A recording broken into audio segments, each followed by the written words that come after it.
अपने एक एक मूल्यवान क्षण को नष्ट करते चले जा रहे हैं।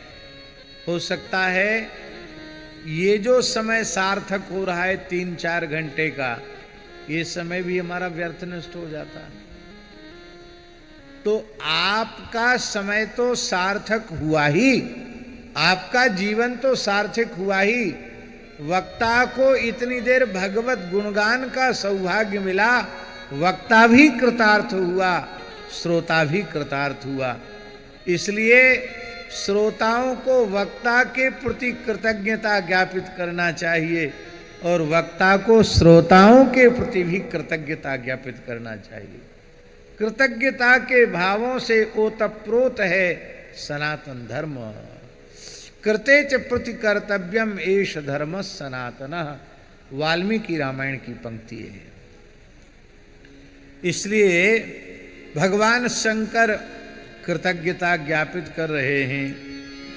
हे गिरिराज कुमारी, तुम धन्य हो, तुम्हारे समान उपकार करने वाला कोई दूसरा नहीं है। क्योंकि तुमने राम जी के चरित्र के संबंध में पूछा है, वो ये श्री रामचरित्र की गंगा संपूर्ण जगत को पवित्र करने वाली है और इस कथा गंगा के प्रवाह को प्रकट करने का श्रेय तुमको है। जैसे भागीरथी गंगा जी को प्रकट करने का श्रेय राजर्षि भगीरथ जी को है, ऐसे ही राम कथा गंगा को प्रकट करने का श्रेय भगवती गिरिजा श्री पार्वती जी को इसका श्रेय है। लेकिन एक बात है, शंकर जी केवल बड़ाई बड़ाई ही नहीं कर रहे हैं। वक्ता को लाग लपेट वाला नहीं होना चाहिए। यदि कोई अनुचित बात प्रक्षक के द्वारा कही गई है तो उस अनुचित बात को भी निषेध करके समझाना चाहिए कि आपकी और सब बातें तो बहुत अच्छी हैं, पर ये बात शास्त्र के संतों की मर्यादा के अनुकूल नहीं है। ये तो उसको समझा ही देना चाहिए। इस संकोच में नहीं रहना चाहिए कि अब इतने बड़े हैं, हम इनसे ऐसा कैसे बोल सकते हैं, इस संकोच में नहीं रहना चाहिए। भगवान शंकर ने कहा कि हे हिमालय नंदिनी, तुम्हारी सब बातें हमें बहुत अच्छी लगी, किंतु एक बात बिल्कुल अच्छी नहीं लगी कि तुमने कहा कि वो अजन्मा सच्चिदानंद घन परब्रह्म घट घट व्यापक राम जी वे ही दशरथ नंदन श्री राम हैं अथवा दशरथ नंदन राजकुमार राम अलग हैं, अवधेश कुमार राम अलग हैं और अज अविनाशी व्यापक विरज ब्रह्म श्री राम अलग हैं, जिनका वेद यश गाते हैं, मुनि जिनका ध्यान करते हैं। शंकर जी ने इस प्रश्न के उत्तर में थोड़ी खींच व्यक्त की। क्या कहा? कहीं सुनहि अस अधम नर, जो ये कहते हैं कि दशरथ नंदन श्री राम अलग हैं और परब्रह्म राम अलग हैं, वे अधम हैं, वो मनुष्य कहलाने के लायक नहीं। कहीं सुनहि, कहने वाले तो अधम हैं ही। श्री राम जी को केवल अवधेश राजकुमार मानने वाले, दशरथ नंदन मानने वाले, परब्रह्म के रूप में अनुभव न करने वाले, ऐसे श्रोता भी अधम मनुष्य हैं। कहीं सुनहि अस अधम नर, कौन? ग्रसे जे मोह पिशाच, पाखंडी हरिपद विमुख, जानहि झूठ न साच। पाखंडी, भगवान की भक्ति से विमुख, झूठ सत्य कुछ नहीं समझते, वे ही ऐसा कहते हैं। बड़े दुख की बात है।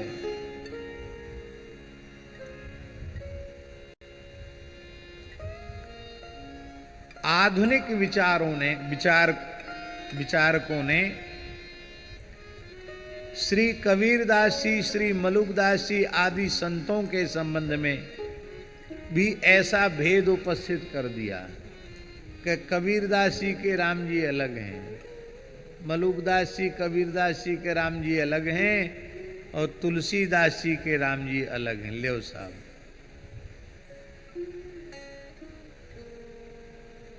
ये बहुत दुख की बात है। अब हम इस विषय को किन शब्दों में स्पष्ट करें, मेरी समझ में नहीं आ रहा है, क्योंकि इसकी चर्चा यदि हमने छेड़ दी तो आज आगे कथा नहीं बढ़ पाएगी।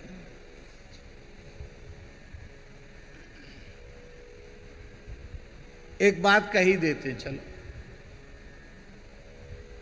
श्री कबीरदास जी के द्वारा स्थापित राम जी राजस्थान में मंडावर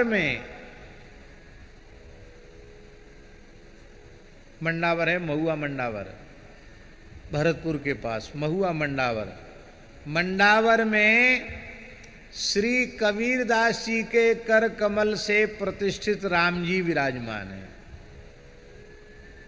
वो राम कबीर द्वारा है, बामन द्वारों में राम कबीर द्वारा है। वो कौन सा द्वारा है? जैसे रेवासा अग्रदेवाचार्य जी का द्वारा है, ऐसी वो श्री राम कबीर द्वारा है। और उस स्थान का नाम क्या है? उस स्थान का नाम है निर्गुण दरबार। क्या नाम है?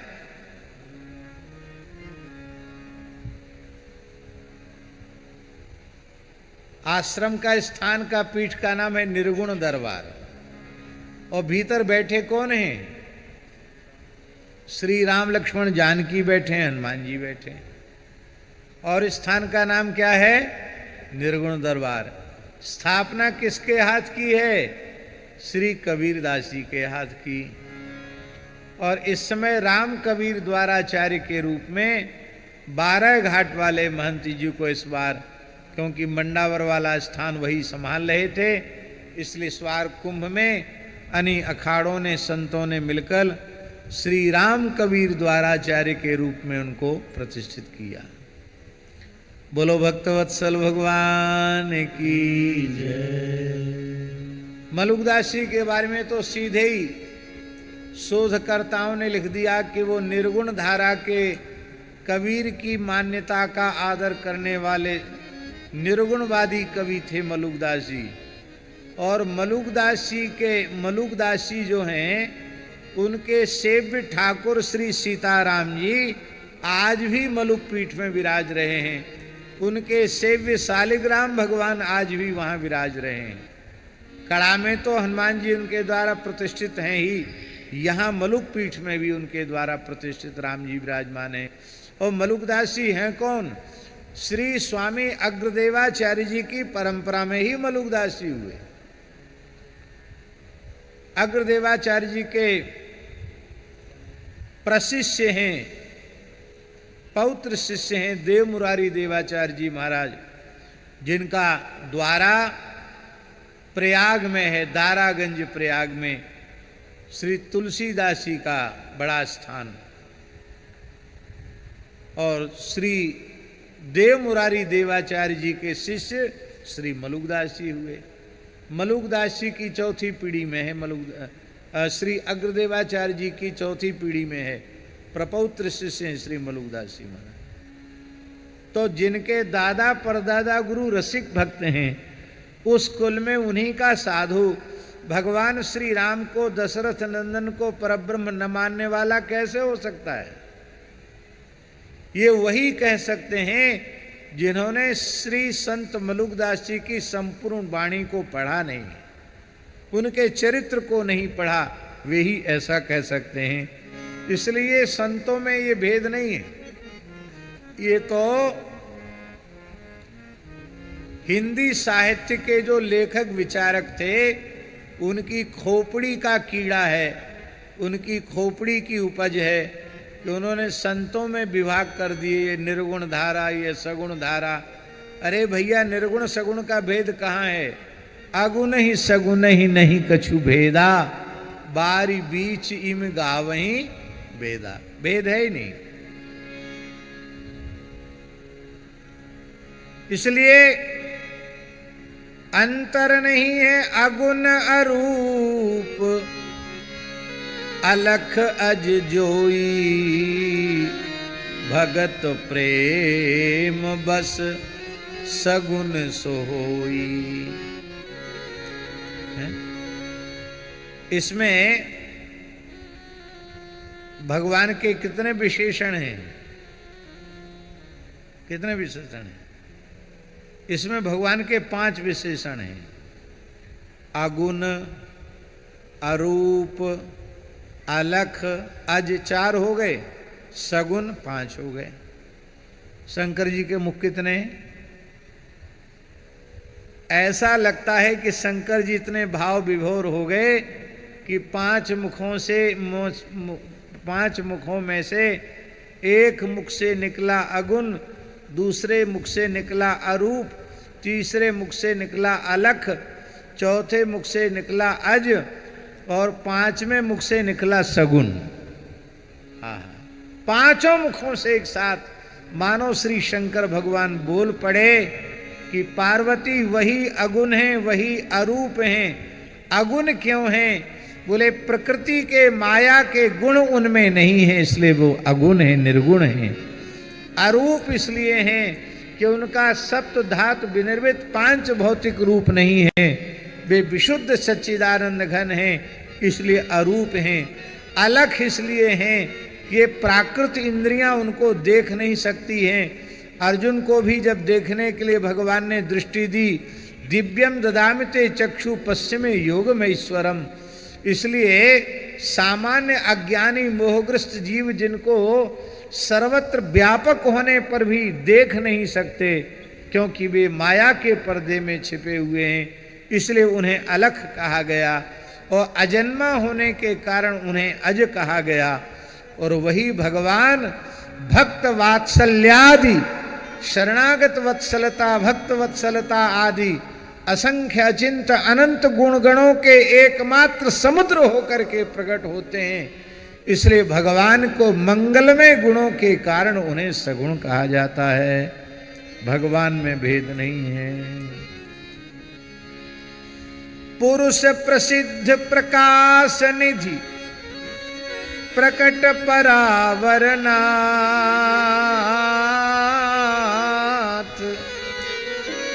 रघुकुल मणि मम स्वामी सुई, कही शिव नायु मान।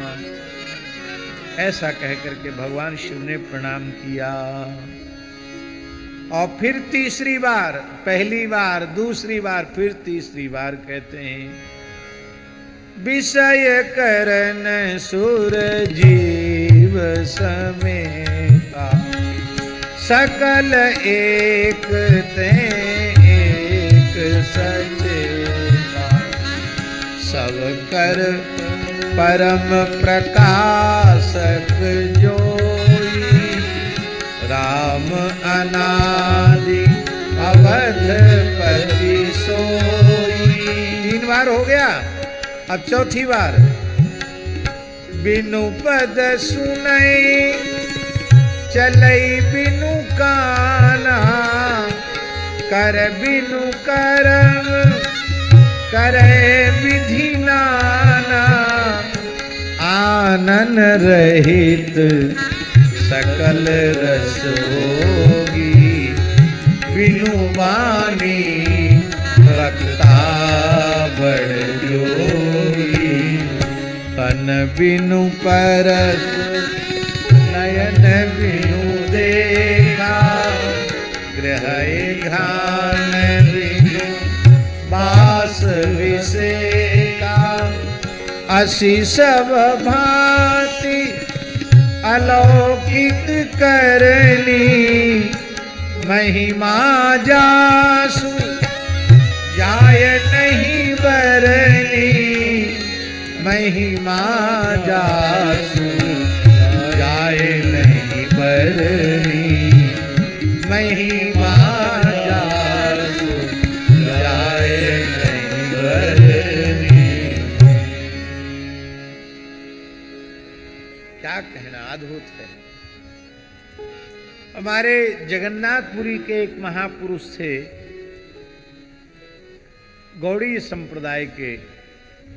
उड़ीसा में उनका बहुत आदर था। उनको चलंती भागवतम कहते थे, चलते फिरते भागवत के स्वरूप।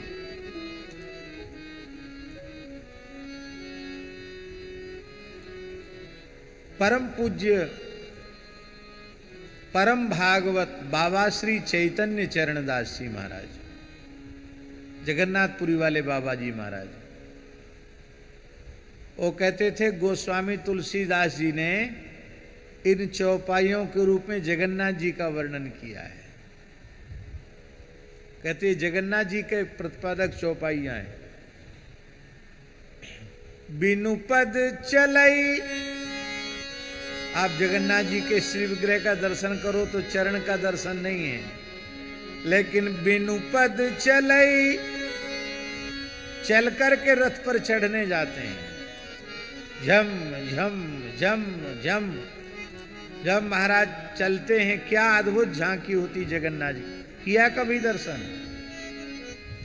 तो बिनु पद चलई सुनई बिनु काना, श्री विग्रह में कर्ण नहीं है, लेकिन सुनते, चाहे जितनी दूर से बोलो सुन लेंगे। भक्त अंगद सिंह जी ने कहा, प्रभो तिहारी वस्तु वदनते वचन उचार्यो। हाथ भी छोटे छोटे से हैं,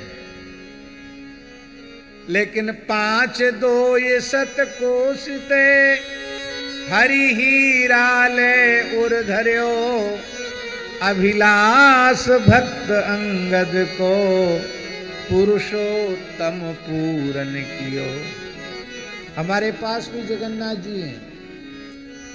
ये जगन्नाथ जी जो अभी वर्तमान में जगन्नाथ जी बैठे हैं ना नव कलेवर में, उसी कलेवर के एक अंश से ये जगन्नाथ जी प्रकट हुए। वहीं के एक संत कथा में विराजमान कर गए।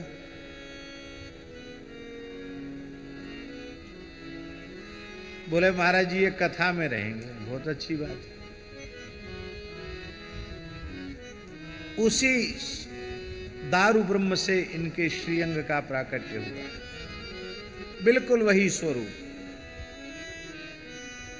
आनन रहित, मुंह खुला हुआ नहीं, केवल ऐसा चिन्ह बना दिया। इतना भोग लगाने वाला दूसरा धरती पर कोई ठाकुर नहीं। और बिनु बाणी बक्ता बड़ जोगी, आज भी जगन्नाथ जी बोलकर बतराते हैं, लोगों से बातचीत करते हैं। ऐसे श्री जगन्नाथ भगवान का वर्णन किया है। ऐसा पूज्य श्री चैतन्य चरणदास बाबा जी महाराज कहते थे। वो जगन्नाथ साक्षात श्री राम जी ही हैं। जेहि इम गावहि वेद बुध, जाहि धरहि मुनि ध्यान, सोई दशरथ सुत भगत हित, कौशलपति भगवान। वही जिनका वेद वर्णन करते हैं, व्यास वाल्मीकि जिनका गान करते हैं, नारद सुख सनकादिक जिनका ध्यान धरते हैं, वही कौशलेंद्र श्रीमद् दशरथ नंदन कौशल्यानंद वर्धन भगवान श्री राम हैं। बोलो रामचंद्र भगवान की जय। वेद क्या कहते हैं उनके बारे में? श्वेताश्वतरोपनिषद में अपाणि पादो जवनो गृहीता, पश्यत्य चक्षु सशृणोत्य कर्णः, सवेत्ति वेद्यम न च तस्यास्ति वेत्ता तमाहुरग्र्यम पुरुषम महांतम कह करके भगवान का स्मरण किया गया है। और महाराज जी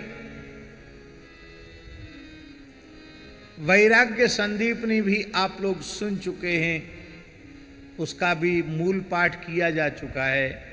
वैराग्य संदीपनी का एक बड़ा सुंदर भाव है। श्री वैराग्य संदीपनी में गोस्वामी जी कहते हैं, सुनत लखत श्रुति नयन बिनु रसना बिनु रस लेत, बास नासिका बिनु लहे पर से बिना निकेत। और ये 4 बार भगवान शंकर प्रतिपादन कर रहे हैं। पांचवी बार क्या कह रहे हैं? 5वीं बार कहते कहते तो शंकर जी का हृदय बहुत द्रवित हो गया, पिघल गया, हृदय भर आया, कंठ भर आया। भर्राए हुए स्वर से आंखों में आंसू भर करके, अश्रुपूरित नेत्रों से भगवान शंकर ने कहा, अरे पार्वती क्या कह रही हो? काशी मरत जंतु अवलोकी, काशी मरत जंतु अवलोकी, जासु नाम बल करऊं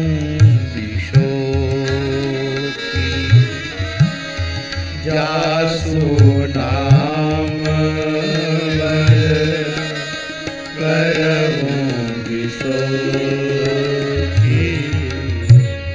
सोई प्रभु मोर चराचर स्वामी, सोई प्रभु मोर चराचर स्वामी, रघुवर सब उर अंतर जान, रघुवर सब उर अंतर जान।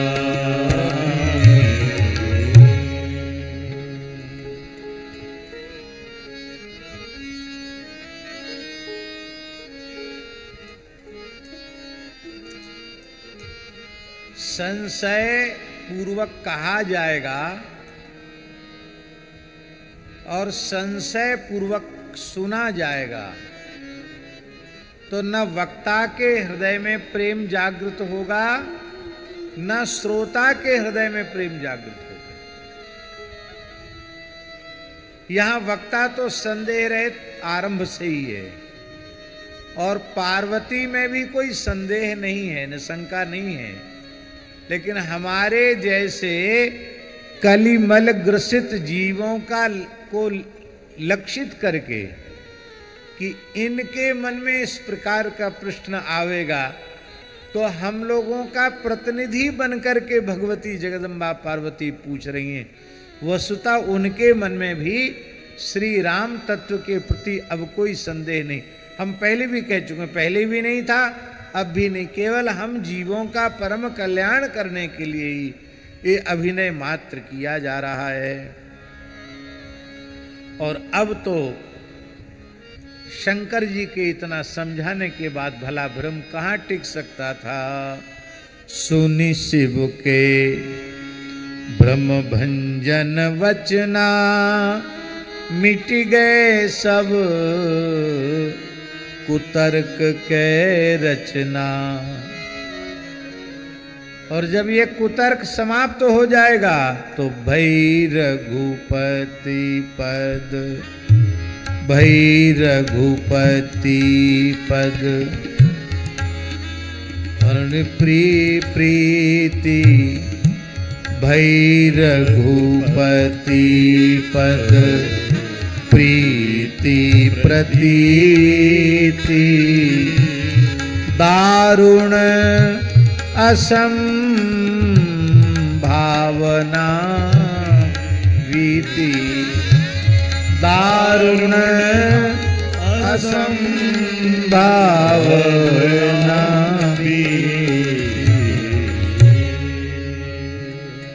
जब तक मन में संशय संदेह और कुतर्क रहता है तब तक भगवान की कथा अच्छी नहीं लगती है।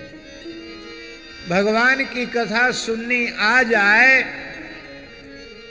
बस फिर जीव के कल्याण में कोई संदेह नहीं है।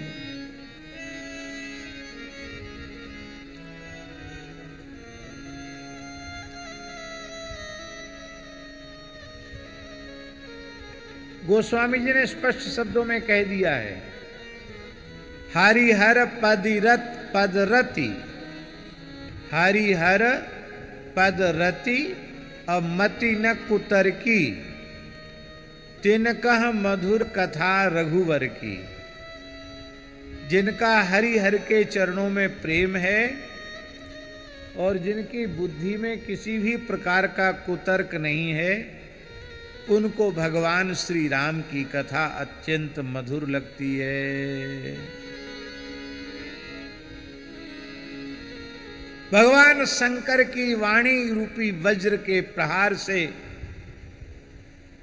भगवती पार्वती के हृदय का कुतर्क रूपी पहाड़ चकनाचूर हो गया और भगवती जगदम्बा पार्वती ने कृतज्ञता ज्ञापित करते हुए कहा, नाथ कृपा अब गयो विषादा। अब कोई विषाद नहीं है, अब सारे विषाद समाप्त हो गए हैं। अब भगवान यह कृपा करके बताइए कि नाथ धर्यो नर तन के ही हेतु मोहि समुझाए कहो वृष के।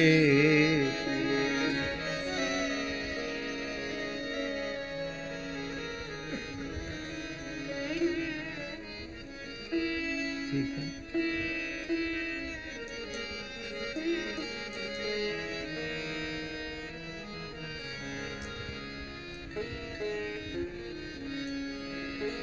हे भगवान,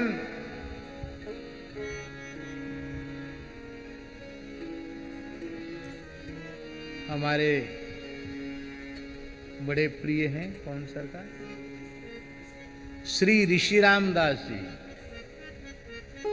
ऋषि रामदास जी अभी बड़े प्रतापी हैं, देश विदेश में सब जगह घूमते हैं और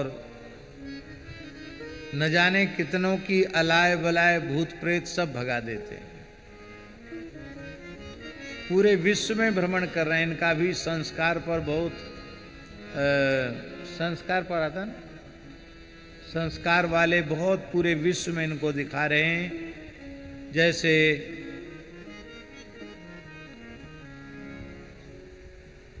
अपने वो है ना, क्या नाम से, बागेश्वर धाम सरकार, ऐसे बागेश्वर धाम सरकार के जैसा ही आपका भी बड़ा दिव्य प्रभाव हनुमान जी की कृपा से, और बहुत अच्छी कथा भी कहते हैं और इनके बहुत बड़ी बड़ी भीड़ इकट्ठी होती है इनके आयोजनों में।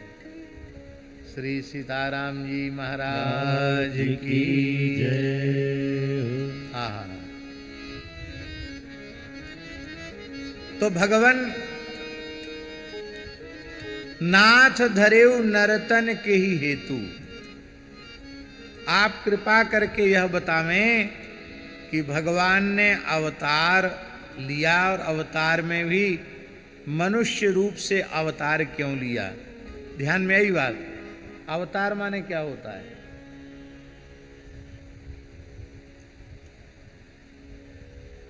अवतार माने क्या होता है। संस्कृत भाषा में अवतरति। अवतरति का अर्थ क्या होगा? अवतरति माने ऊपर से नीचे उतरता, उतरने का नाम है अवतार। कोई ऊपर मंजिल पर है और ऊपर मंजिल से सीढ़ियों से चलकर नीचे आ रहा है, तो संस्कृत भाषा में उसको कहना होगा तो क्या कहेंगे? प्रासादाद अवतरति, ऊपर वाली मंजिल से नीचे उतर रहा है, ये कहेंगे। अवतरति माने ऊपर बैठे हुए व्यक्ति का सीढ़ियों से चलकर उतरकर नीचे आना, इसका नाम है अवतार। माने ऊपर से नीचे आने का नाम है अवतार। तो यहां प्रश्न यह है कि नित्य साकेत से नित्य साकेत विहारी द्विभुज श्री रघुनाथ जी स्वयं ही उतर के आ जाते, उन्हें किसी को मैया बाप बनाने की क्या आवश्यकता पड़ गई? उन्हें नरतन ग्रहण नरावतार लेने की आवश्यकता क्यों पड़ गई? नाथ धर्यु नरतन के ही हेतु, मुहि समुझाए कहो वृष केतु। वृष माने नंदी, केतु माने ध्वजा। हे वृषभ ध्वजधारी भगवान शिव, वृषभ जो है वो धर्म का प्रतीक है। इसका तात्पर्य है धर्म के ध्वज को तो आप ही धारण करने वाले हैं, और धर्म का ध्वज झुकता तब है जब अपने आराध्य के प्रति संदेह उत्पन्न होता है। हरि गुरु संतों के प्रति जो सहज स्वाभाविक श्रद्धा होती है जीव की, उस श्रद्धा में जब न्यूनता आती है तब धर्म का ध्वज झुकता है। श्रद्धा अविचल बनी रहे तो धर्म का ध्वज कभी झुकने पाता नहीं है। हे प्रभु, आप धर्म ध्वज धारण करने वाले हैं। यह सुन करके उमा बचन सुन परम विनीता, राम कथा पर प्रीत पुनीता। ही हर से कामारि तब शंकर सहज सुजान, बहुविधि उमहि प्रशंस पुनि बोले कृपा निधान। बोले देखो भगवती, बड़े से बड़ा बुद्धिमान, बड़े से बड़ा विद्वान वक्ता निश्चय पूर्वक नहीं कह सकता है कि भगवान के अवतार का अमुक ही कारण है। इसके अतिरिक्त दूसरा कोई कारण भगवान के अवतार का नहीं है। ऐसा निश्चय पूर्वक आज तक न कोई कह पाया है और न कोई कह सकता। क्यों नहीं कह सकता? बोले जिनके संबंध में कहा जाएगा वो तो तर्क की सीमा में आबद्ध होते ही नहीं।